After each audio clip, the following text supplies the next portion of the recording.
Buenas tardes, bienvenidos nuevamente al evento sobre defensa jurídica del Estado.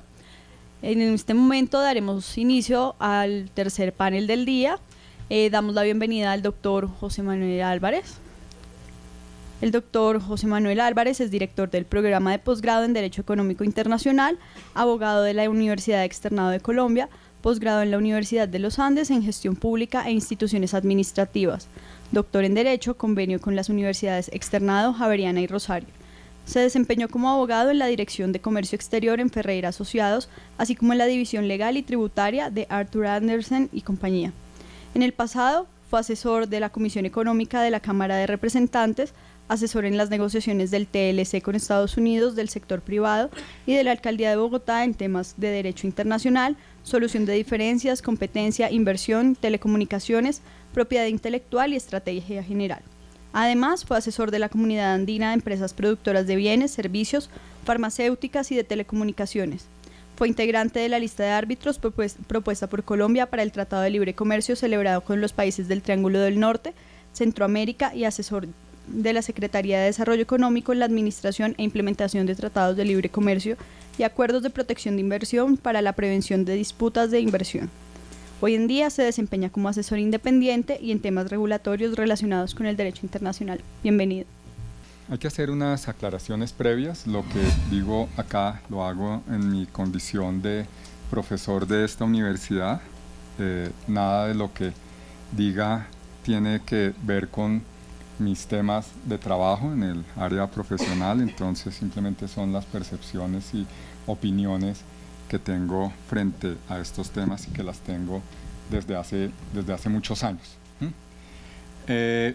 Quiero también hacer un par de aclaraciones sobre desde dónde es que puede uno ver todo el conjunto de conferencias que hemos tenido durante la mañana y me imagino que ayer, desafortunadamente no pude venir ayer, pero pues me hubiera gustado. Y no hay que confundir los dos lenguajes, el jurídico y el político. Veo que hay una mezcla y hay que decirlo claramente desde donde se está parando uno a decir el discurso que está diciendo. Cuando criticamos el sistema de arbitraje o lo alabamos, estamos teniendo una posición política y en ese sentido debe entenderse. Me gusta, no me gusta, me parece que es bueno, malo, ok. Pero en la parte jurídica tenemos que ir y referirnos al texto que nos guste o no nos guste, es lo que hay que cumplir y lo que el país se comprometió. Y como abogados que de pronto trabajan en ese tema, hay que pensar dónde estamos. En lo político servirá para el diseño de las políticas públicas, todas estas recomendaciones que oímos esta mañana, todo lo que se ha mencionado en el panel anterior es muy valioso para discutirlo cuando se está desarrollando la política pública. Entonces eso hay que tenerlo claro. Otra aclaración tiene que ver con el tema de la soberanía. O sea, no es para mí, y una invitación, y hablando con Bernardo ahora cuando salimos de la charla, es un tema que está vigente, no es un tema anacrónico, ¿sí? Porque decir que el Estado quiere recuperar la soberanía, como lo mencionaron en el panel pasado, pues es aceptar que el Estado la ha perdido. Yo no creo que el Estado haya perdido toda su soberanía. Claro, cuando se firma un tratado se pierde un poco, pero no creo que en los tratados de comercio e inversión hayamos perdido toda la soberanía. Entonces, esa es una discusión que creo que es importante que la demos y seguramente en un mes o algo tendremos una charla, una mesa ampliada para hablar de estos temas. Sobre la defensa del interés nacional, no es un tema que sea ajeno. Y quiero resaltar algo que estoy haciendo historia, digo, estoy estudiando historia porque estoy estudiando la historia del derecho internacional en América, y en ese sentido me he ido al pasado a ver muchas cosas. Entonces me fui a ver mi propio pasado, escribí hace más o menos, empecé a escribir algo sobre el derecho, sobre la defensa del interés nacional hace 20 años. Está aquí, regalan el libro porque no se vende, entonces cuando salgan las ferias cuesta 5.000 pesos. Allá el doctor Milla me ha hecho ese favor de hacer más asequible los libros de la universidad, entonces pueden ir y mirarlo. Y escribí otro sobre cómo se defiende el interés nacional, o cómo se maldefendía, o cómo preveía que se iba a maldefender por nuestros negociadores internacionales en los tratados de libre comercio, y básicamente en el Tratado de Libre Comercio con Estados Unidos, que es el primer tratado realmente importante y que ha tenido un impacto muy grande en nuestro país. Entonces ahí están esos dos documentos que son históricos, y me puse a mirar si había dicho yo algo, porque se me olvidó que había dicho, y si había cambiado de posición frente a lo que digo hoy, frente al derecho de las inversiones, y realmente no he cambiado mucho. No he cambiado mucho en el sentido de mencionar que por un lado es importante proteger las inversiones, pero por otro lado también es importante proteger los intereses del Estado, los intereses públicos. Desafortunadamente, nuestros negociadores, que a nivel técnico fueron muy buenos, es decir, los que van y se sientan a la mesa de negociaciones, fueron muy buenos porque saben qué es lo que estaban haciendo. A nivel político, pues quienes tomaron las decisiones, ministro, presidente de la República en ese momento, Álvaro Uribe, pues políticamente se dejaron vencer, ¿sí?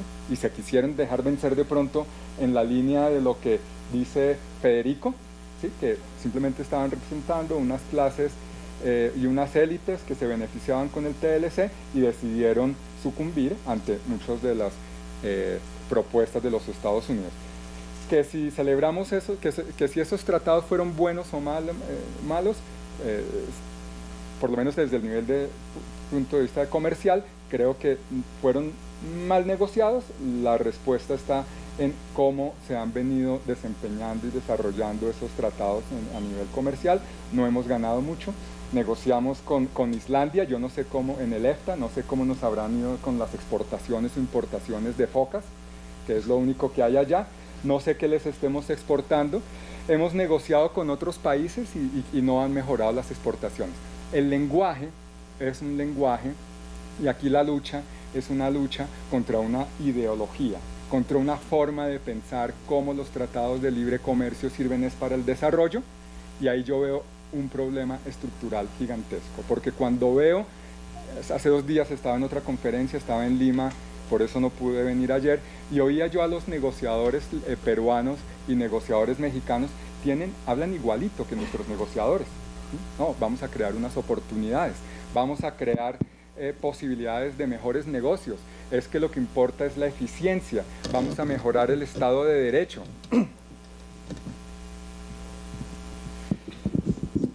Pero lo que me preocupaba y me preocupa de nuestro Estado es que no hay una crítica en el proceso de negociación. Y cuando se aceptó que algunos despistados fuéramos por 6 años a eso que se llamaba el cuarto del lado, se aceptó simplemente para decir, allá los consultamos, pero no importa que no les hicimos caso. No se defendieron muchos intereses nacionales, y cada tratado de libre comercio que se ha venido firmando en el país ha implicado la pérdida para un sector económico. Cuando negociamos el G3 con México fue la industria metalmecánica, se desapareció. Luego negociamos con otros países, empezamos a negociar y hacer otras aperturas, el trigo, la cebada. Con Corea, la industria automotriz, lo poco que queda, unos pocos productos eléctricos y otras cosas. Entonces, eso es lo que hemos ido a negociar, ¿sí? A cómo vamos a ir desmantelando las industrias básicas del país. O sea, yo hacía 5 años había decidido no volver a decir esto para no molestar a mis amigos del Ministerio de Comercio, que no se molestaran, pero ya definitivamente cuando ve uno los resultados, creo que uno no se puede quedar callado si está en la academia y tiene algo de conciencia. Ahora, sobre la defensa del interés nacional, quiero mirar sobre qué pasa con nuestras defensas del interés nacional. ¿Dónde se surte la defensa del interés nacional? Y como estaba planteado el tema es cómo se surte la defensa en los procesos. Pero yo quiero ir más atrás. Ya han mencionado algo de lo que voy a mencionar. El interés nacional uno lo empieza a defender primero con las ganas y la voluntad de hacerlo. Eso lo puse en alguna parte aquí en este libro negro, porque realmente quien quiere tener poder tiene la capacidad de hacerlo y de resistir por más que sea grande el poder que viene a negociar con nosotros. Eso sería lo primero. Pero se defiende en el propio territorio, en nuestra Cancillería, en el Ministerio de Comercio, Industria y Comercio, en el Ministerio de Salud cuando quiere que los medicamentos sean más baratos. Allá se empieza a defender el interés nacional. En el Ministerio del Ambiente se defienden los intereses nacionales. Es decir, que los países reciben diferentes tipos de presiones por las embajadas, por los cónsules, por compañías, dentro de su propio territorio. Y ahí es un espacio en donde tiene que tenerse claro cómo se va a defender el interés nacional. En las organizaciones internacionales, como en la ONU, en la OMC, en los foros que estamos, que cuando vamos a negociar algo más, en la ronda Doha, en TISA, por ejemplo, para los que estamos negociando servicios, que estamos negociando un acuerdo multilateral de servicios por fuera de la OMC, en la OECD, ¿sí? O OCDE, y no entiendo cómo, y vuelvo y lo repito, y se los dije de frente a mis queridos amigos del Ministerio de Comercio Exterior cuando nos anunciaron que Colombia iba a ser miembro de la OECD, yo dije, qué bien, somos ricos por decreto en el club. Aquí la ley da para eso. Y lo peor es que, de las noticias que nos tienen que dar, es que toda la cooperación internacional se va a perder cuando terminemos de ser aceptados, porque la cooperación internacional no va a los países que son miembros de la OECD porque son países ricos, igual que permaneceremos igual de pobres y que necesitamos mucha cooperación internacional, pues esa cooperación internacional se va a ver limitada. En las negociaciones comerciales, de lo que les decía en estos momentos, cuando firmamos los TLCs, cuando firmamos los acuerdos internacionales de inversión, México, por ejemplo, empezó sus negociaciones en el NAFTA, luego para los bilaterales, luego vino Chile, luego vinieron los de Centroamérica, nosotros, y todo lo hicimos en acuerdos bilaterales. Sobre esa negociación de México que acaba de empezar hace 2 días, el futuro no parece ser muy promisorio. O sea, estoy seguro que les van a imponer el modelo de corte europea que quieren los canadienses, porque los canadienses ya negociaron una corte europea, para tener la posibilidad de tener una corte multilateral para las inversiones, y allí esto no podrá salir muy bien. En esos TLCs, o sea, la posición negociadora, ¿cuáles son los intereses nacionales que se van a defender? Pues los locales, diría uno. Pero muchas veces, como lo que yo veo en el fondo es que se está defendiendo una idea de un sistema económico neoliberal o liberal, ¿sí? Y cuando eso traza el derrotero de una negociación, muchos intereses locales se van a morir, porque la teoría liberal nos dice que es la teoría de la competencia perfecta, nos dice que hay ganadores y perdedores, y tenemos entonces que asumir que va a haber unos perdedores, pero eso no debe ser así si uno no lo planea, si uno lo planea mejor, y si cambia en algo ese chip en el país, que no creo que vaya a cambiar, tendríamos una esperanza de tener mejores tratados en el país. Y por último, ¿en dónde? En las tribunales y cortes internacionales, ¿sí? Esa es una de las formas en que nos defendemos. Y aquí tenemos que hablar solo de derecho. ¿Cuáles son los instrumentos jurídicos con los que nos dejaron nuestros negociadores? ¿Que hay un sesgo interpretativo? Yo creo que sí, como lo dijo nuestra conferencista anterior. ¿Y cómo le ha ido a Colombia? Pues les comento que no le ha ido muy bien desde 1819, defendiendo los intereses nacionales. Quien sí supo defender los intereses nacionales se llamaba Simón Bolívar, y su primer ministro, el señor Pedro Gual, su primer ministro de Relaciones Exteriores, que tenía una idea clara de cuáles eran los intereses nacionales, los promovió. Fueron misiones diplomáticas a Europa, fueron misiones diplomáticas a Estados Unidos, y logró consolidar el reconocimiento del país.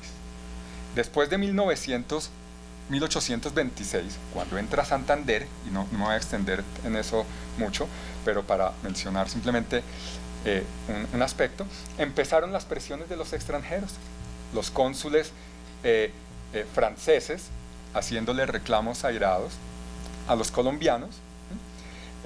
Inclusive hay reseñas de duelos, que uno de los hijos de Francisco Miranda mató a un cónsul, no me acuerdo de dónde, aquí en San Victorino, en un duelo. El duelo era permitido en esa época, era legal, y muchas de esas disputas se resolvían así. Antonio Nariño tuvo disputas con los extranjeros, y él fue de los pocos que logró sobreponerse. Pero en esa historia de las reclamaciones, nosotros adoptamos el derecho internacional para las naciones civilizadas, el derecho internacional que escribió Emer de Batel, y era el que aplicábamos en Colombia, y pensábamos como Batel, y todavía lo seguimos pensando como nación, que había que respetar los negocios y la propiedad de los extranjeros. Y casi todos los conflictos se resolvían administrativamente a nivel local, no era necesario ir a cortes. Muy pocos de ellos, claro, revolución tras revolución, pues iban cayendo negocios de extranjeros porque se les ocurría o quitarle la casa al señor extranjero, o ocuparla, o quitarle alguna de su mercancía porque los soldados la necesitaban. Pues estos extranjeros reclamaban y el país constantemente pagaba a los extranjeros esas indemnizaciones. Ahora, en esos procesos, bueno, hay mucha literatura. Empezamos a dar concesiones mineras, concesiones de ferrocarriles, concesiones de servicios públicos, y el extranjero siempre se vio protegido. Allí hay que, a mirar cómo voy de tiempo, ya casi 2-3 minutos y ya termino. Y entonces todas esas reclamaciones fueron hechas por extranjeros y siempre se pagó. Hasta que tuvimos una de estas reclamaciones, muy famosa, está en el libro de Cavelier, que también a veces está en promoción aquí por nuestra casa editorial, que es muy bueno. A mí me costó un poco de plata cuando lo compré hace 20 años, pero está en un muy buen precio, muchachos, son 5 tomos, se los recomiendo. Allí ven ustedes una disputa, que es la disputa del caso de un italiano que reclama a Colombia desde 1870 una posible expropiación. Es vencido en una corte local, luego se integra un tribunal internacional, pierde, no le gustó al italiano que hubiera perdido, y entonces reconstituye el tribunal con otro tribunal, vuelve y pierde, hasta que entonces amenaza, dice: algo pasó allá, ¿cómo es que yo no gané? Pues no ganó, porque una de las reglas del derecho internacional era que si su propiedad, ¿sí?, era afectada y usted rompía el principio de neutralidad, pues tenía que pagar. Y pues el señor le había vendido armas y suministrado armas a una de las partes y había roto ese principio, y era simplemente una cuestión de derecho fácil de resolver. Pero entonces, no contento, hasta que por fin constituyeron un tribunal arbitral en donde ganó el italiano. Pues Colombia dijo: yo no le sigo jalando a esto de coger a los extranjeros a pagarles todo lo que quieren, vamos a aplicar nuestro derecho local, ¿sí? Y en eso nos metimos por varios años, y ahí todo lo que ustedes han visto esta mañana, de cómo fue el proceso, cómo fue el proceso en los 60, en los 80, en fin.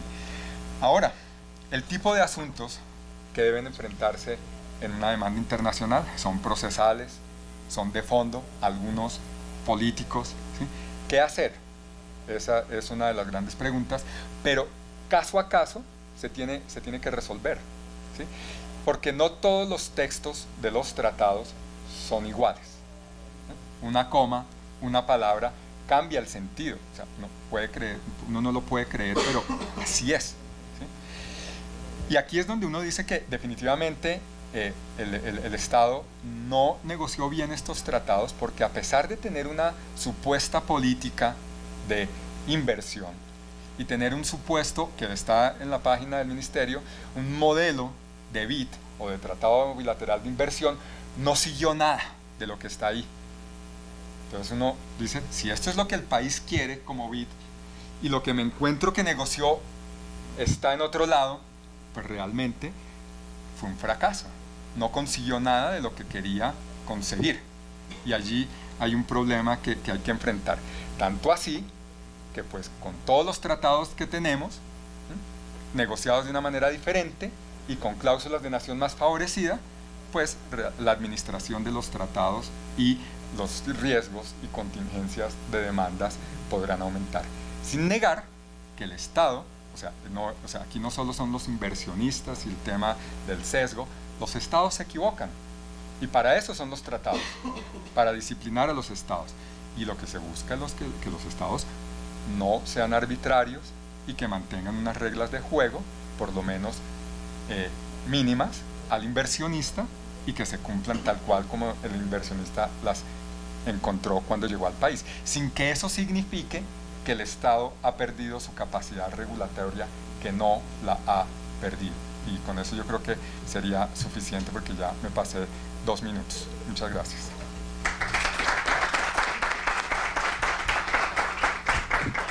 Gracias, doctor Álvarez. A continuación invitamos a los miembros del panel a ingresar a la mesa. Este panel va a estar moderado por el doctor Nicolás Lozada, quien es abogado de la Universidad Externado de Colombia, con maestrías en Derecho y Economía Global de la Universidad de Nueva York y en Derecho Internacional y comparado de la Universidad Nacional de Singapur. Asistió a la Academia de Arbitraje Internacional de la American University. Ha sido investigador y profesor de contratos en Common Law, Derecho Privado, Arbitraje Internacional y Negocios Internacionales en las Universidades Externado y Santo Tomás de Aquino. Se desempeña como abogado independiente y consultor en comercio de servicios e inversión extranjera del Ministerio de Comercio, Industria y Turismo. Fue asesor del despacho del Ministro de Justicia y del Derecho, consultor extranjero de la firma Freshfields Brookhouse, Deringer en Washington, D.C. y en París, y abogado en la División de Asuntos Legales de la Organización Mundial del Comercio en Ginebra, Suiza. Asimismo, contamos con la presencia de la doctora Galindo, quien es abogada de la Universidad de los Andes. Trabajó con el equipo de arbitraje internacional de las firmas de Chert LLP en París, Wilmer Hill LLP en Londres y Denton Cárdenas y Cárdenas Abogados en Bogotá. Actualmente trabaja como asesora en la Presidencia de la República de Colombia. Asimismo, contamos con la presencia de la doctora Diana Correa, quien es abogada de la Universidad Externado de Colombia, con especializaciones en responsabilidad y daño resarcible en la misma casa de estudios y en Derecho Internacional Privado de la Universidad París II, máster en Derecho Internacional Económico de esta última universidad y doctorado cum laude en Derecho Internacional Público igualmente de París II. Ha actuado como abogada de parte, consultora y secretaria de tribunales arbitrales internacionales auspiciados bajo los reglamentos como el de la CCI, el CIADI, LCIA, Estocolmo, Corte de Arbitraje de La Haya, entre otros. Es fundadora de Diana Correa Internacional, boutique dedicada a la asesoría en materias internacionales. Actúa igualmente como árbitro y se encuentra admitida en las listas de los centros de arbitraje de las cámaras de comercio de Bogotá, Cali, Medellín, para Antioquia. Diana es profesora en el Externado de Colombia, donde enseña Derecho Internacional y Arbitraje Internacional en el doctorado, maestría y especializaciones, y ha sido investigadora y profesora invitada de las prestigiosas universidades de Cambridge, Miami, Granada y París II. Por último, contamos también con la presencia del doctor Andrés Cárdenas, quien es abogado de la Universidad Externado de Colombia. Máster en Derecho Internacional y Comparado de Resolución de Conflictos de University of London, Queen Mary. Realizó estudios de diplomado en Finanzas y Análisis Económico del Derecho. Practicante en Mauricio Velandia Abogados, asociado de Daniel Sarmiento e Hijos. Ha publicado en temas presupuestarios y de Derecho Internacional de los Negocios. Fue coordinador del 4º tomo del libro de Derecho Internacional de los Negocios. Bienvenidos. Sin más, yo creo que para estos temas de arbitraje de inversiones que están tan en boga últimamente, pues sería lo primero escuchar el planteamiento de nuestros conferencistas y luego iniciar la discusión. Laura, por favor. Muchísimas gracias, Nicolás. Muchísimas gracias especialmente a la Facultad de Derecho de la Universidad del Externado por ofrecernos este espacio de abrir este tipo de discusiones y debates que son muy importantes para los jóvenes y en especial para los temas coyunturales que está enfrentando el país.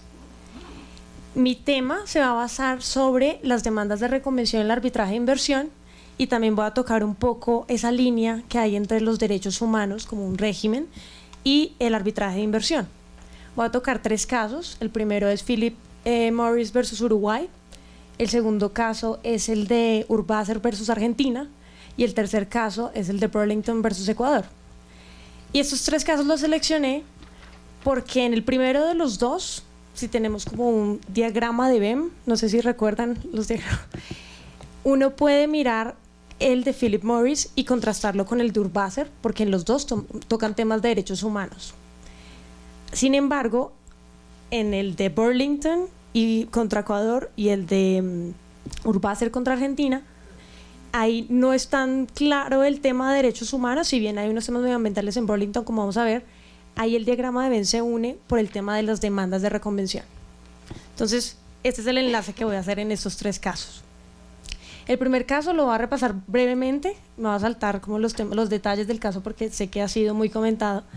Y básicamente, este caso de Philip Morris versus Uruguay se trataba sobre lo que ustedes ya conocen, que es, bueno, que las cajetillas de cigarrillos, Uruguay por unas medidas del derecho a la salud y demás, quería aumentar poner las marquillas en los cigarrillos y tomar diferentes medidas para contrarrestar el consumo de cigarrillos. Esto obviamente afectaba digamos, en el sentir de Philip Morris, sus intereses, su inversión, ¿no? sus derechos de propiedad intelectual y su comercialización y futura distribución y demás en Uruguay. Esa disputa no hay que verla, digamos, ajena o sola, porque esto es un tema que también se debatió mucho en la Organización Mundial del Comercio y contra Australia, y hace parte de un debate mucho más global, que es toda esta batalla de Philip Morris para evitar que los países tomen estas medidas y poco a poco acaben con su negocio.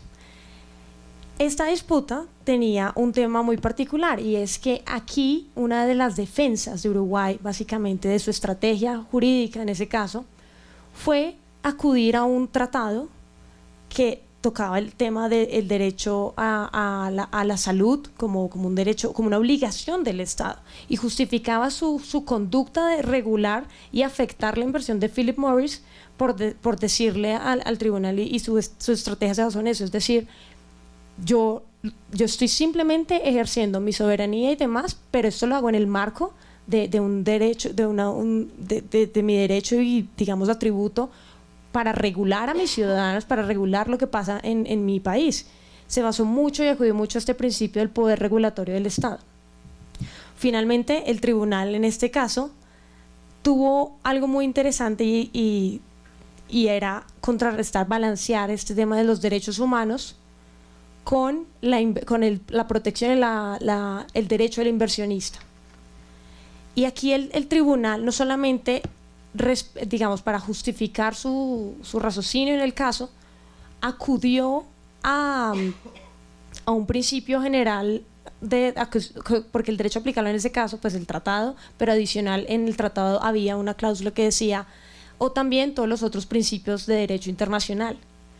Y fue por acudir a esos principios de derecho internacional que el tribunal dio una interpretación sistemática del derecho internacional, y contrario a lo que muchos critican, que hay una posible fragmentación y que además este caso sirve mucho para este tema porque usó un principio de una armonización del derecho internacional y usó una llave que permitió el engranaje de todos estos dos sistemas que al principio algunos comentaristas los llamaban como el agua y el aceite, como que el arbitraje de inversión es ajeno a otros regímenes, y el tribunal acá fue simplemente hacer una interpretación que no es novedosa, otros tribunales ya lo han hecho en la OMC hace 15 años, este tema ya ha sido, digamos, pasado, pero acá fue interesante cómo utilizó la interpretación de los tratados, específicamente el artículo 31.1c, para darle orden y para darle, digamos, una coherencia a cómo, no es que se esté haciendo un balance ni una preponderación ni que un régimen sea más importante que otro, pero que cuando se interpretan armónicamente da lugar a que efectivamente se respete el poder regulatorio del Estado y por tanto la estrategia del Estado al haber utilizado eso, de que él se estaba fundamentando en el respeto y su obligación de respetar los derechos humanos de sus habitantes, pues digamos tuvo frutos en este caso en particular. Ahora, digamos desde un punto de vista más macro, en este caso lo rescatable es cómo fue usado este argumento de los derechos humanos, cómo fue que Uruguay resultó ser absuelto en este caso, y es porque lo usó como defensa más que contraataque. Lo usó el uso de derechos humanos como una defensa y no como un contraataque, como ya lo vamos a ver en el tema de demandas de reconvención. Es un tratamiento que se le da al argumento de derechos humanos, acá en el caso de Philip Morris, como una defensa, y fue fructífero. Volveré a este caso, ahora voy a pasar al de Urbacer versus Argentina. El caso de Urbacer versus Argentina es un caso que surge a mediados de la crisis en el 2001 en Argentina. Esta empresa Urbacer es una empresa española que tiene una subsidiaria que se llama AGBA en Argentina, y era la encargada por un contrato de concesión de prestar los servicios de agua y alcantarillado en la ciudad de Buenos Aires. Posteriormente, Argentina, en Buenos Aires hay unos problemas con esta concesión, hay una interferencia con esta concesión por parte de Argentina. Evidentemente, pues Urbacer demanda a Argentina, y dentro de los argumentos, dentro de la estrategia del Estado de Argentina, no usa derechos humanos como la defensa, sino usa derechos humanos como ataque. Y ahí se abre un tema que no es nuevo, el tema de las demandas de reconvención, pero que aquí tiene una importancia importante, porque se lleva la demanda de reconvención a los méritos, se sobrepasa el debate jurisdiccional, y ahí voy a entrar a mirar cómo fue que las razones por las cuales el tribunal accedió a aceptar esta demanda de reconvención, que es el paquete, ¿no? La demanda de reconvención es el vehículo a través del cual el Estado mete el argumento de derechos humanos y logra sobrepasar esta fase de jurisdicción. Aquí, ¿cuáles son los derechos humanos en este caso? Aquí simplemente lo que argumenta Argentina era que el inversionista no había respetado el derecho al acceso al agua. El acceso al agua se vuelve obviamente un derecho vital, que además está en la Constitución de Argentina, así como en otras constituciones del mundo, pero aquí el argumento de Argentina es más a nivel internacional. Le está diciendo al Estado, le está diciendo al inversionista: oiga, usted no está respetando, esta inversión no está protegida porque usted no está respetando el acceso a agua de los ciudadanos, por tanto no tiene lugar su demanda. Esto tiene muchos más detalles, el caso obviamente tiene más cosas, pero aquí lo importante y rescatable es qué es lo que dice el Urbacer. Urbacer dice, en primer lugar, esto no tiene cabida en el arbitraje de inversión, porque el arbitraje de inversión tiene una lógica que es, acá estamos para defender los derechos del inversionista, y en todo caso está por fuera esa locura que usted está diciendo. Ahí en ese caso el tribunal dijo no, este tema no está por fuera ni del tratado, y no está por fuera tampoco de la lógica del arbitraje de inversión. El arbitraje de inversión puede ver muchas más cosas que incluso no están incluidas en el tratado. Lo que uno diría, la materia o el objeto del caso no tiene que limitarse solamente por supuesto que tiene que limitarse solamente a lo que tenga conexión fáctica y conexión jurídica con la disputa, pero no significa eso que tengan que descartarse, mirar otros regímenes de derecho internacional y demás. Aquí le dio en ese caso la razón a Argentina para poder entretener y conocer qué era lo que estaba diciendo sobre los derechos humanos y demás. Acá, a diferencia del caso de Philip Morris, se mira más y se miró más los tratados de protección de derechos humanos. Se hizo un análisis no tan exhaustivo, pero el tribunal sí miró, por ejemplo, los principios y las guías de las Naciones Unidas de responsabilidad social de las empresas. Se miraron muchas resoluciones de Naciones Unidas, se miró la Declaración de Derechos Humanos, la Convención Interamericana de Derechos Humanos, y esto le permitió al tribunal decir, aquí el derecho aplicable es de nuevo los otros principios generales del derecho internacional, y por tanto tiene cabida hacer una observancia a este régimen, y por supuesto que acá lo mira en este caso y decide tener jurisdicción sobre la demanda de reconvención. que hay que hacer un footnote, y es que en este caso las palabras del artículo 11 del Tratado entre España y Argentina era lo suficientemente amplio para permitir que cualquier disputa que surgiera entre el inversionista y el Estado, y por tanto lo vio el tribunal como que podía ir de lado y lado, no tenía que ser solamente aquello que mutuo propio del inversionista vaya y le presente al tribunal, sino incluso el Estado le presente al tribunal. Urbaser incluso presentó una objeción un poco controversial y dijo que Argentina tenía que presentar que había cumplido con los requisitos del cooling off period y que había cumplido también con los requisitos de asistir a cortes domésticas. O sea, dio la pelea y la pataleo con todo. El tribunal le dijo, no, cuando sea el caso de demandas de reconvención, el Estado no tiene que cumplir con eso porque sería ilógico, porque usted lo está sorprendiendo con la demanda, él es el que le está respondiendo y lo está contrademandando, entonces él no tiene que cumplir con esos requisitos procedimentales que para los inversionistas sí son unos requisitos. Ahora la pregunta un poco más crítica es, ¿qué tan justo es eso? ¿No? Uno lo mira y uno lo observa y dice, pues sí, obviamente las demandas de reconvención no tendrán por qué cumplir con requisitos procedimentales y demás, pero puede que este tema, por más minúsculo que nos parezca, tenga implicaciones en el proceso y que incluso resulten injustas, o ustedes mismos lo criticarán. Y finalmente está este caso de Burlington versus Ecuador.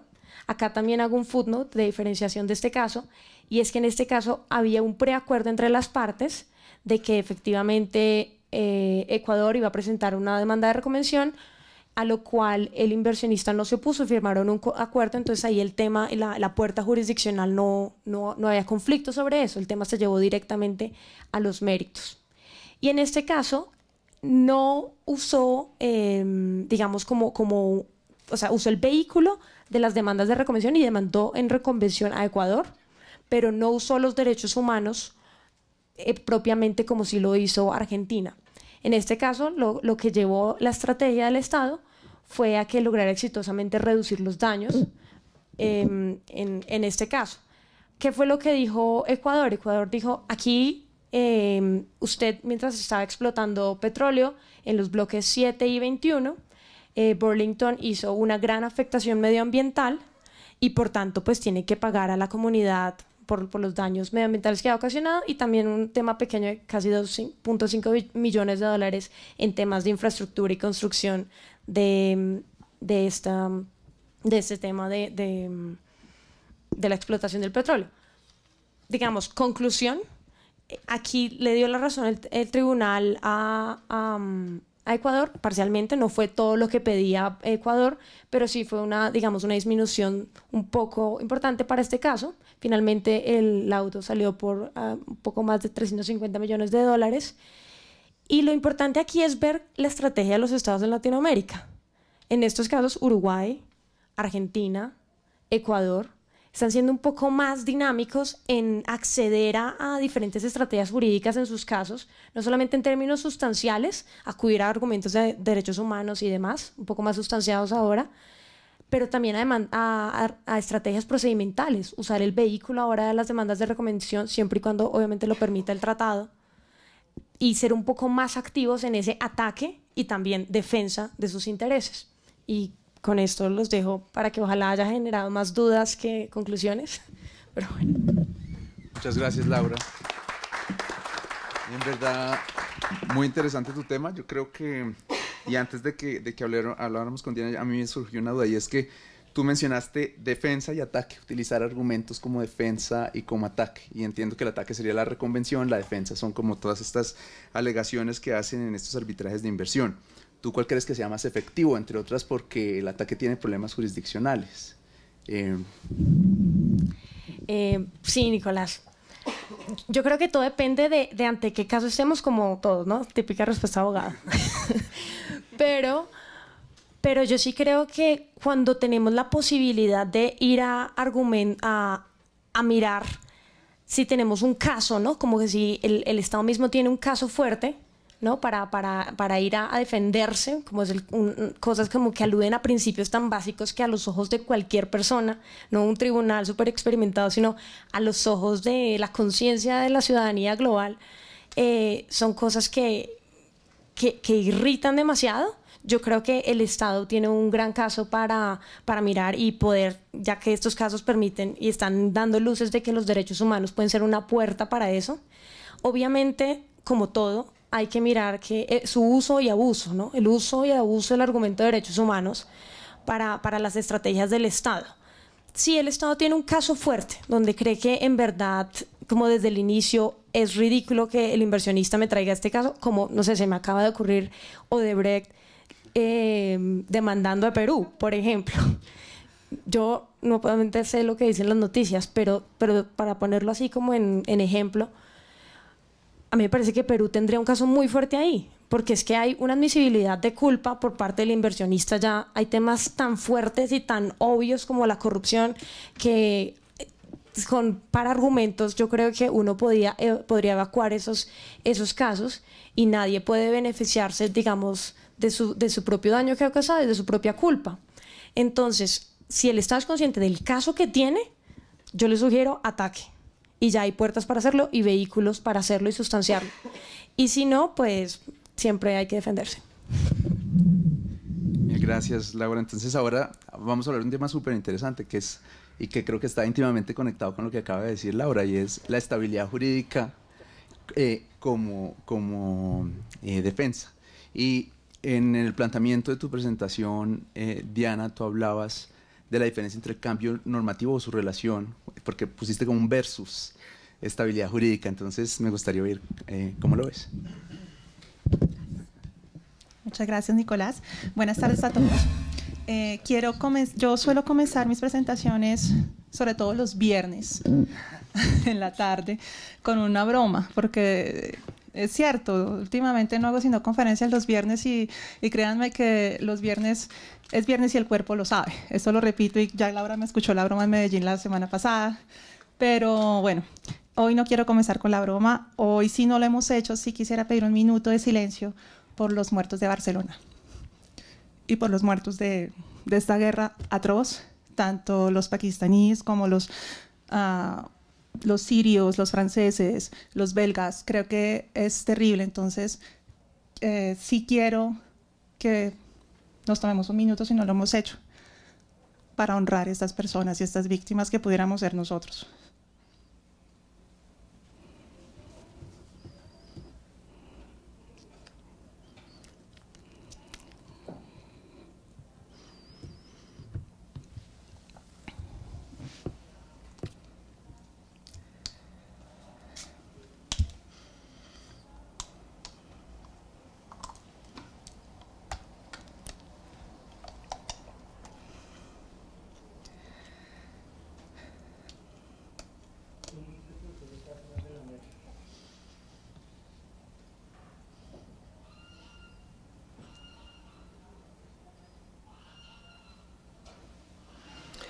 Muchas gracias a todos.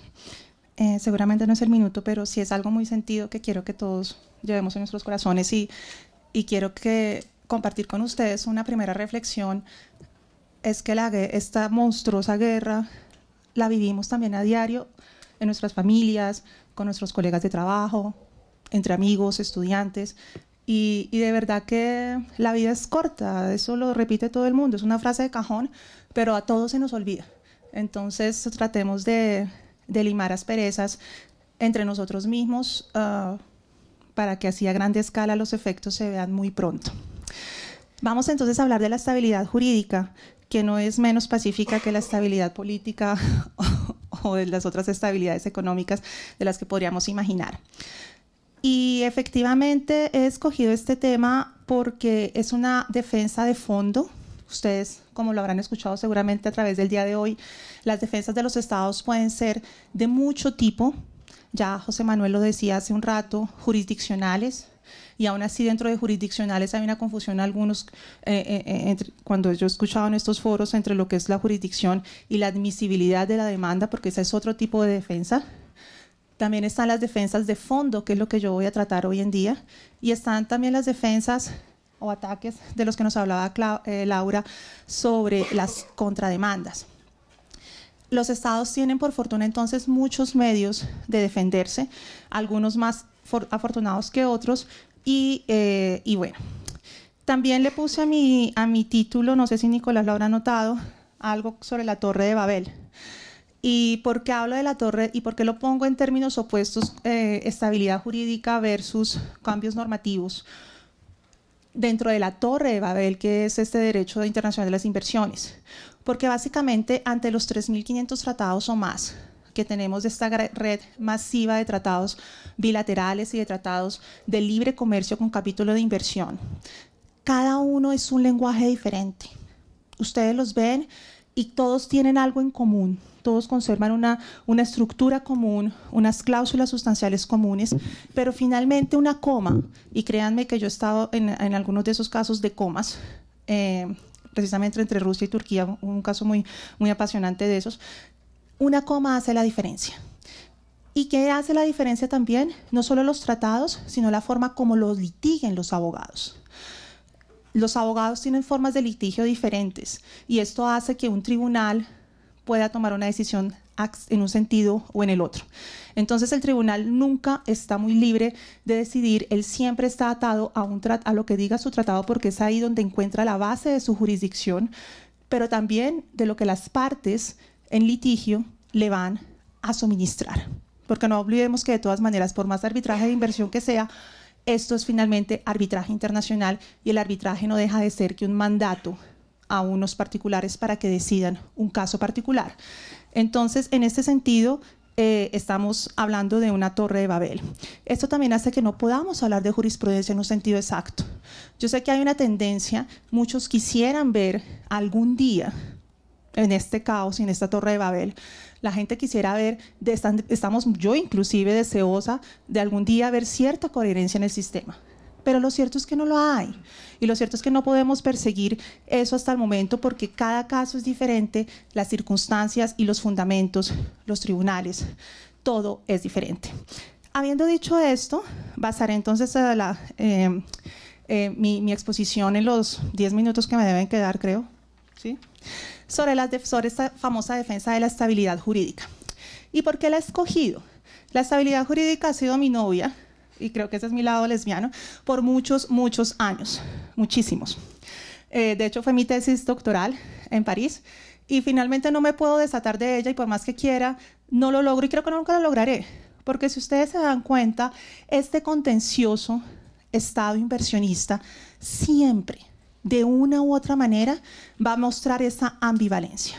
Siempre va a mostrar de un lado los intereses del inversionista, que son básicamente el deseo de tener cierta estabilidad jurídica, con relación o en oposición a los intereses públicos de los cambios normativos. Ahí va a estar ese conflicto, siempre va a estar ahí. En casi todos ustedes lo verán, siempre va a haber un cambio normativo, siempre va a haber y cuando hablo de cambio normativo, hablo no solamente de leyes, no hablo solamente de decretos, una decisión judicial. Fíjense, el primer contencioso que generó aquí en Colombia, inversionista Estado, viene de decisiones de la Corte Constitucional. Entonces, estos cambios normativos pueden venir de cualquier manifestación del poder público del Estado. ¿Cómo plantear esto entonces?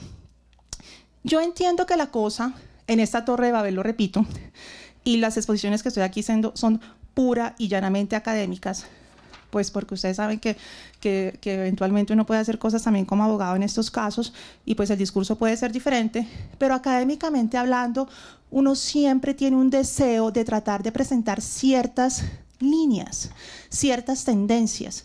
Entonces, ¿cómo tratar de escudriñar y de sacar de todos los miles de casos que hay, de todos los miles de tratados que hay, cómo dibujar esas líneas y cómo trazar esos rasgos generales?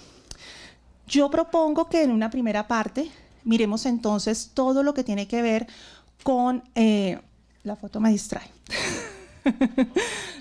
Entonces, sí, podemos hacer la pose de una vez para... Muchas gracias. Entonces, lo siento. No soy famosa y no estoy acostumbrada a las fotos. Entonces, Entonces, en una primera parte lo que les propongo es que, siguen las fotos, bueno, es que tratemos de trazar esas primeras líneas para identificar qué es la estabilidad jurídica. ¿Cuándo estamos ante un caso que pueda ser potencialmente reclamado como estabilidad jurídica? Para después ubicarnos en el terreno de la responsabilidad del Estado, que es donde se va a jugar básicamente la defensa del mismo. Entonces, en esta primera parte, normalmente, todo depende de lo que usted quiera entender. De nuevo, la Torre de Babel, donde se hablan muchos idiomas. Para unos, la estabilidad jurídica es que el derecho nunca se lo cambien. Yo llegué a invertir en Colombia en el 2010 y en el 2010 estaba esta legislación y había esta normativa y estaba todas estas cosas. Y de repente en el 2014 hubo un cambio legislativo o una sentencia de la Corte Constitucional que cambió todo. Yo tengo derecho, dicen los inversionistas, a que se mantenga ese cuadro normativo vigente, en el momento en que yo hice la inversión, vigente por toda la duración de mi inversión. Es decir, que si mi contrato de concesión es por 30, 40 años, no me importa. Que Colombia haga todos los cambios normativos que quiera. Y recuerdo que cuando hablo de normativo, estoy hablando en términos generales de todas las manifestaciones del poder público. Esa es una manera de entender la estabilidad jurídica que equivaldría casi a lo que se conoce como una cláusula de estabilización. Simple y llanamente, cuando se dice en una cláusula de estabilización, el compromiso del Estado es claro. El Estado se ha comprometido claramente a decirle al inversionista: yo le voy a mantener estas condiciones sin importar los cambios normativos que yo haga después. Nada de lo que yo haga después lo va a afectar a usted. Eso podría ser una cláusula de estabilización. Y nosotros tuvimos contratos de estabilidad jurídica por una ley del 2005 que creo que ha sido derogada en el 2013. Entonces, fíjense ustedes que esta es una manera de entender la estabilidad jurídica casi que de una manera absoluta y casi que de una manera, diría yo, idealista. Pero si uno entiende la estabilidad jurídica de pronto, algo como sabiendo que el derecho es evolutivo por naturaleza, o sea, hay cambios normativos que van a tener que fluir sencilla y llanamente porque el derecho cambia, normal, lógico, o que sencilla y llanamente hay ciertas circunstancias que hacen que los estados tomen decisiones, tomen medidas legislativas, administrativas, judiciales en algún momento y que esto lleve al cambio de circunstancias en las que el inversionista invirtió en un momento dado en el Estado. Si yo soy consciente de esa realidad evolutiva o de esa realidad accidental de los cambios normativos, pues evidentemente eso me lleva a pensar que la estabilidad jurídica seguramente no es ese deseo de congelarlo todo a un momento determinado, sino que la estabilidad jurídica puede ser simple y llanamente una pretensión del inversionista buscando ¿qué? Tal vez que los cambios normativos que el Estado haga sean previsibles, transparentes, razonables, no arbitrarios. Ese es el comportamiento que yo esperaría del Estado dentro de la lógica evolutiva del derecho, de que cuando introduzca cambios lo haga de una manera razonable, no arbitraria, que no sea de un momento para otro, que el presidente X se levantó de mal genio y expropió a todo el mundo. Que no haya, que los comportamientos, que los cambios normativos sean proporcionales. Es decir, que si la situación se puede remediar de otra manera para evitar el cambio normativo, ¿por qué no reformulamos o renegociamos el contrato? Todos esos son los elementos que uno puede aspirar y esa es una tendencia en la que yo he observado que la estabilidad jurídica va más bien hacia ese camino. Entonces, para ser breves, ¿cuándo más o menos, y vuelvo y les repito, este es un test que puede funcionar o no, porque aquí en Derecho Internacional de Inversiones todo el sistema está construido para que usted diga negro o blanco y convencer al tribunal de ello. No hay verdades absolutas y por eso es que no hay una jurisprudencia establecida en nada. Pero hay un test que más o menos uno podría clasificarlo en 3 etapas. ¿Cuándo estoy yo o cuándo puedo reclamar estabilidad jurídica?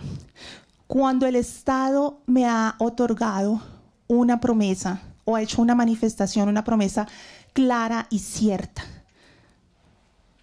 de que me va a proteger ciertos derechos o de que me va a respetar ciertas cosas. Cuando la promesa es clara, sea por vía... ¿Y dónde se encuentra esa promesa? Entonces entramos al problema de dónde, ¿cierto? La básica, contractual, pero entonces tenemos el problema de que normalmente siempre se ha dicho que los contratos no son materia de este derecho internacional de inversiones. La ley, hay un contencioso enorme, sobre todo el argentino. Casi todo este contencioso argentino de más de 40 casos basados en reformas. ¿Se acuerdan lo del corral? Bueno, ustedes hay muchos aquí jóvenes, pero los jóvenes deben saber la historia.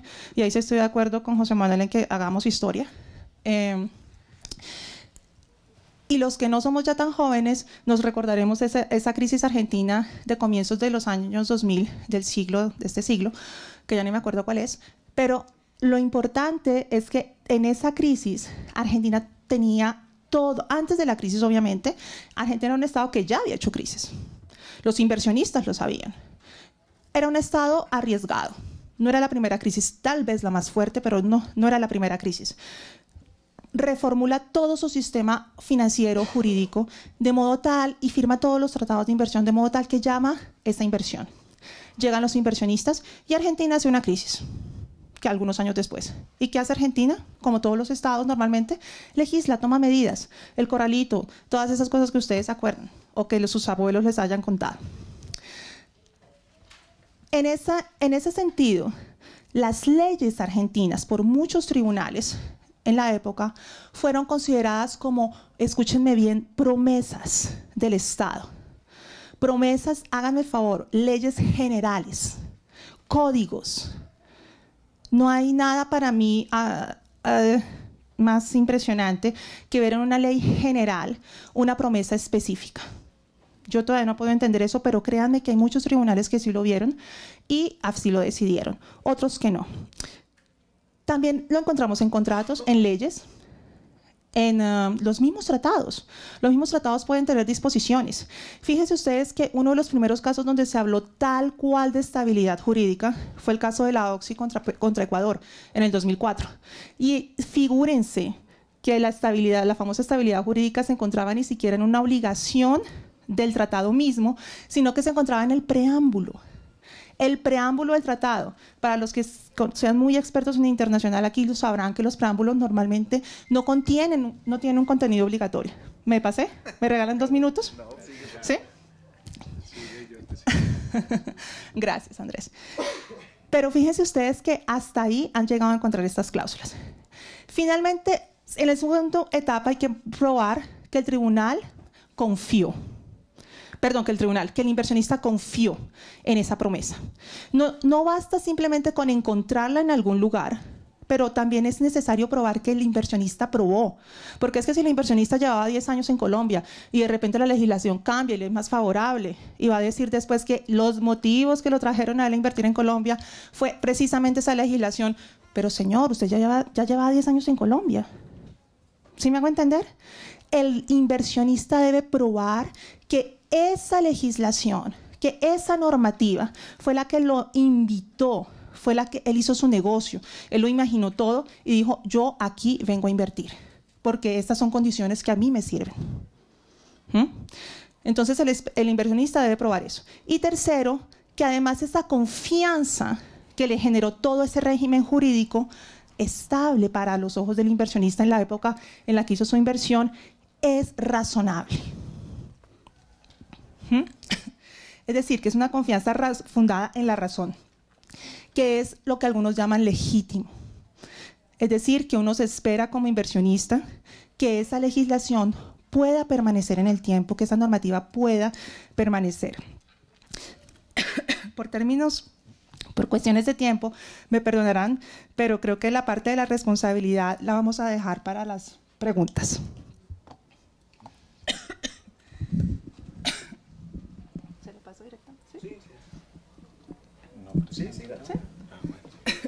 Bueno, buenas tardes. Muchas gracias al Departamento Departamento de Derecho Constitucional, al doctor Wilfredo Roballo por toda su gestión. Y bueno, mi ponencia se trata de resolver a la pregunta si los estados latinoamericanos a través del arbitraje de inversiones están o no favoreciendo los intereses del inversionista del Estado.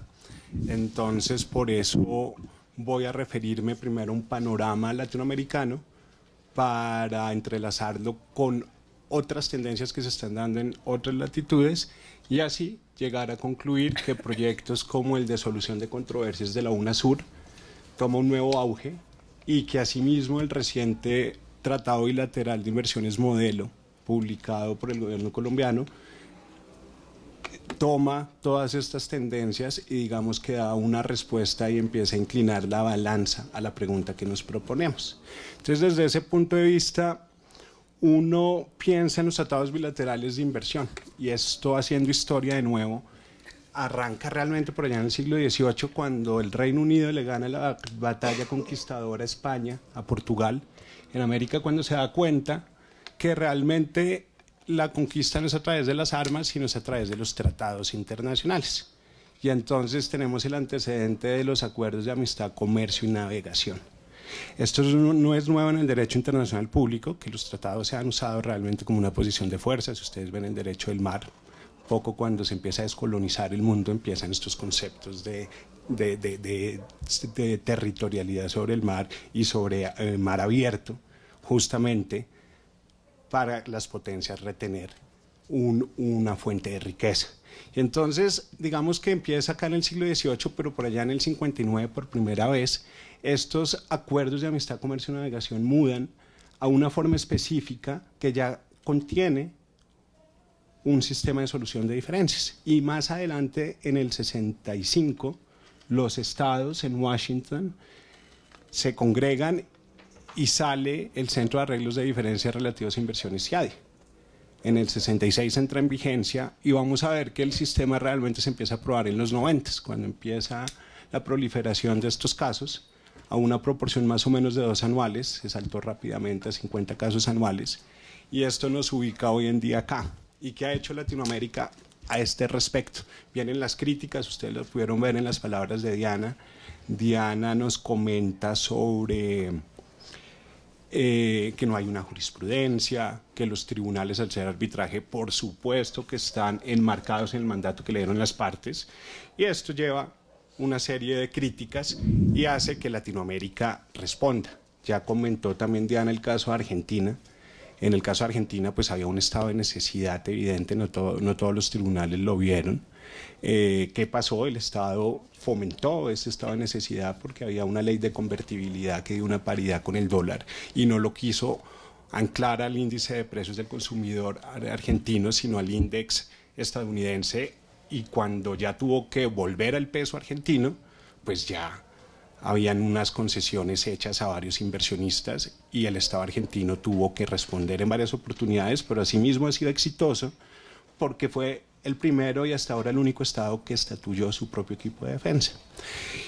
Y digamos que en paralelo, años más tarde empieza Venezuela, Ecuador, Bolivia, y demandan sus tratados internacionales, sus tratados bilaterales de inversión, demandan también el convenio CIADI. Y realmente el caso ecuatoriano es interesante porque es el más propositivo, digamos que muda de los tratados a firmar contratos de inversión, en donde estas promesas genéricas que muchas veces los tribunales tomaron, que por ejemplo se podían hacer a través de la ley general, que eso era una promesa al inversionista, el Estado ecuatoriano dice, oiga, yo sí voy a hacer una serie de concesiones, pero a través de contratos. Y recuerden el principio de relatividad de los contratos, interpartes. Y aparte de eso, Ecuador en la modificación de su constitución dijo, está prohibido que el Estado a través de instrumentos internacionales ceda la jurisdicción de sus jueces locales frente al arbitraje internacional. Sin embargo, lo podrá hacer cuando se trate de sistemas regionales. Y aquí aparece, digamos que el escenario que cobra vida, el escenario latinoamericano, el proyecto de solución de controversias de la UNASUR. Es planteado en el año 2012 justamente por Ecuador como una alternativa al CIADI. Y digamos que en esas negociaciones en las que tuve oportunidad de participar personalmente, se seguía el modelo muy del CIADI, casi que se estaba trasplantando el CIADI, pero lo querían hacer como un sistema de la UNASUR, y se dio una discusión fundamental que aún no se ha resuelto, que es si este es un sistema multilateral o es un sistema regional, es decir, si al abrigo de este centro se pueden conocer controversias por estados que no sean parte de la UNASUR o si se limita regionalmente a ellos. La respuesta que yo les sugeriría en este momento a los estados latinoamericanos es que buscaran ser un sistema multilateral, y lo vamos a ver como un efecto reflejo de lo que sucede en la Unión Europea. Entonces, digamos que hasta ahí vamos claros. Estas eran posiciones de Latinoamérica. Chile, digamos, asume una posición intermedia en donde, por ejemplo, dijo: yo no vuelvo a celebrar tratados bilaterales de inversión, sino únicamente capítulos de protección de inversiones en los tratados de libre comercio. ¿Y por qué? Cuando ustedes cojan un capítulo de estos van a encontrar una clausulita mágica, generalmente en el ámbito de aplicación, que dice: si llega a entrar en conflicto cualquiera de las cláusulas de este capítulo con otras del tratado, prevalecerá la última, es decir, prevalecerán el resto de los capítulos del Tratado de Libre Comercio. Y como se imaginarán, un preámbulo de un TLC es mucho más robusto y toca muchas más áreas, entre esos el desarrollo sostenible, que no lo hacen los TBIs. Chile toma esa jugada, y digamos que si ya nos empezamos a mover a otras latitudes, Australia dice: hombre, yo voy a hacer acuerdos internacionales de inversión sin mecanismo inversionista-Estado, pero voy a conceder las mismas garantías, solo que se va a dirimir como cualquier otro instrumento internacional dentro de un mecanismo Estado-Estado. Brasil, digamos que Brasil era el caso hito, porque nos recordaba a todos que no hay tal proporcionalidad o esa relación proporcional entre número de tratados suscritos y atracción de inversiones. Y digamos que Brasil sigue mucho el modelo australiano, pero firma unos acuerdos que se conocen como acuerdos de cooperación y facilitación de inversiones, en donde realmente lo que se busca es mecanismos alternativos de solución de controversias para resolver los conflictos de inversiones. Y nombra un punto focal, cada uno de los estados, y él se va a encargar de facilitar la relación entre el inversionista y la entidad pública de la que se trata en cada país. Si no prospera tal arreglo, entonces entramos al arbitraje Estado-Estado. Entonces Brasil y Colombia ya suscribieron uno de estos acuerdos, y ahora la Unión Europea, digamos que ya habían movimientos que advertían las críticas a todo el sistema y trataban de corregirlo, pero venían por allá de la UNASUR, venían por allá del denominado eje del mal, Venezuela, Bolivia, Ecuador, entonces eran mal vistos, y resulta que la Unión Europea nos sorprende en el 2016 con el CETA. Ya había hecho algo anterior con Vietnam, pero realmente pues Unión Europea-Vietnam no era tan trascendental como el Comprehensive Economic and Trade Agreement que firmaron Canadá y Unión Europea, en donde establecieron una corte permanente para el conocimiento de las controversias derivadas de acuerdos internacionales de inversión, que tiene dos instancias, que está completamente estructurado a través de miembros permanentes, los cuales perciben una remuneración mensual, en donde adicionalmente el Tribunal de Apelaciones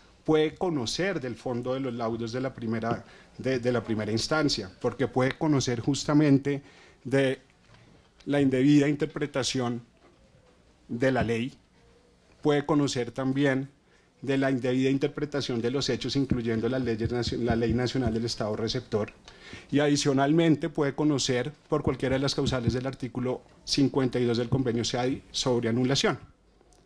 Y adicionalmente, y acá es donde emerge o le da nueva vida al sistema de UNASUR, establecen allí Unión Europea y Canadá que se afiliarán, propenderán por un sistema multilateral de inversiones entre ellos y sus socios comerciales.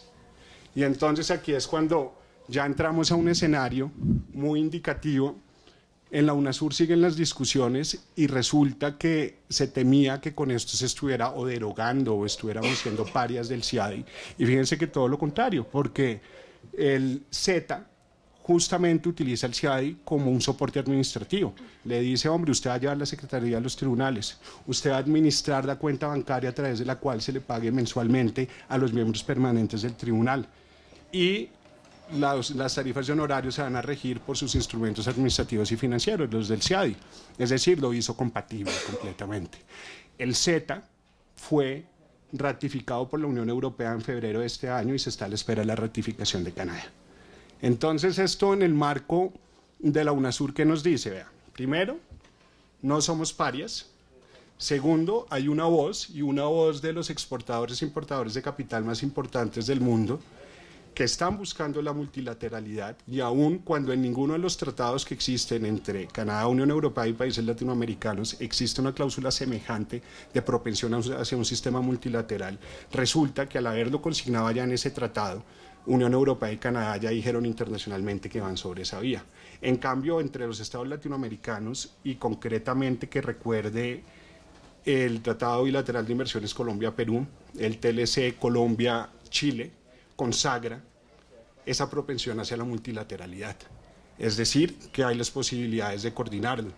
No sé si sea el estado ideal, pero sí parece que corrige muchas de las críticas del sistema. Y eso es lo que está hacia allá se están moviendo los estados latinoamericanos. Y para cerrar, extrañando la visita del doctor Nicolás Palau, pues el BID modelo colombiano, publicado hace poco, toma reacción frente a todos estos temas. Primero, establece la posibilidad expresa de demanda en reconvención, que digamos que no es extraño. En el caso de Urbacer, justamente el tribunal dice, esto está dentro del artículo 46 del convenio CIAI, y ese artículo que nos dice, las partes, salvo pacto en contrario, podrán formular demandas adicionales, incidentales, reconvencionales, y el tribunal tendrá que conocerlas mientras que tengan conexión con la disputa. Ahí estaba dado. Lo que pasa es que los tribunales no se habían atrevido a decir que los estados también podían demandar a los inversionistas, y cuando uno ve Urbacer, interpreta la cláusula, y la cláusula es la cláusula típica que tienen todos los tratados, donde simplemente dice cualquier controversia en relación con una inversión que existe entre el Estado y un inversionista. Y desde ese punto de vista, más el 46, el inversionista puede ser demandado. Lo que pasa es que no estaban consagradas obligaciones específicas para él. Y en Urbacer, digamos, lo que hace interesante a Argentina es decir, hombre, acá está el derecho vital al agua y a la salubridad. Pero entonces el BID colombiano aprecia todo esto, y uno encuentra desde el preámbulo que ya lo abre. Primero, vuelve a poner desarrollo sostenible como una de las finalidades del tratado. Número dos, que los estados y los inversionistas, fíjense que ya pone obligaciones en cabeza del inversionista, debe respetar derechos humanos y medio ambiente. Y aparte de esto le va dando más vías, cuando ya no en el preámbulo, sino en una norma específica le dice el inversionista, para poder acceder a arbitraje de inversiones, tiene que haber respetado derechos humanos y derechos medioambientales durante el establecimiento y la operación de su inversión. ¿Y de dónde vamos a conocer cuáles son esas obligaciones? Pues dicen los instrumentos internacionales ratificados por el Estado receptor, ni siquiera tienen que estar de las dos partes. Entonces casi que por fin logramos meter por esa vía el artículo 34 de la Convención de Viena del Derecho de los Tratados, que se extrañaba tanto en este sistema fragmentado de las inversiones, lo está haciendo el BID modelo. Se habla también de una denegación de beneficios más amplia. Esto de la denegación de beneficios era decirle al inversionista, oiga, usted sí puede ser un inversionista protegido de entrada, pero resulta que usted no cumple con unos presupuestos y por eso no puede acceder al mecanismo. Y dentro de esta denegación de beneficios, y lo celebro, dicen que cuando no hayan actividades económicas sustanciales, cuando se hayan violado derechos humanos, y derechos humanos no solo en Colombia, sino en cualquier otro estado que esté por declaración judicial. Entonces, por ejemplo, Odebrecht perdería bastante jurisdicción en el tema que nos contaba ahora la doctora Galindo.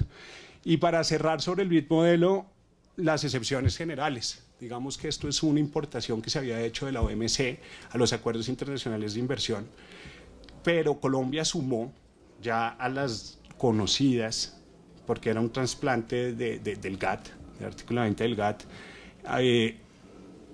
es poner que habrá excepción cuando se esté tomando una medida para recuperar o mantener la paz. Y creo que en este momento histórico para Colombia, aunque esto no va a aplicar hacia atrás, es muy importante. Entonces creo que trato de resumir la posición de los estados latinoamericanos. Muestran que hay opciones, el único camino no es la visión de hay un mandato a través de una cláusula arbitral y por lo mismo usted está obligado como tomador de decisión a fragmentar el derecho internacional, sino que todo lo contrario. Y todo eso, digamos que está avalado en un mundo cambiante, en donde ahorita España es uno de los países con mayor número de demandas, en donde ahorita hay multinacionales de países en desarrollo que están haciendo cosas importantes y que van a poder demandar. Y para cerrar, el CETA trae una provisión adicional que dice que cuando el convocante lo solicite, podrá ser un único árbitro cuando ese convocante sea una pyme. Es decir, que ya ese problema de acceso de justicia por recursos se está superando y pareciera una buena idea para Colombia, ahora que quiere fomentar su inversión colombiana fuera, poder tomar también ese modelo. Y bueno, creería que al final la respuesta a la pregunta es que en un momento dado sí se inclinó la balanza hacia el inversionista en estos temas de seguridad que trata Diana, por ejemplo, pero que progresivamente el mundo se está dando cuenta que hay que volver a pasar la balanza ni siquiera a favor del Estado, sino realmente lo que se trata todo esto, que es el interés público. Muchas gracias.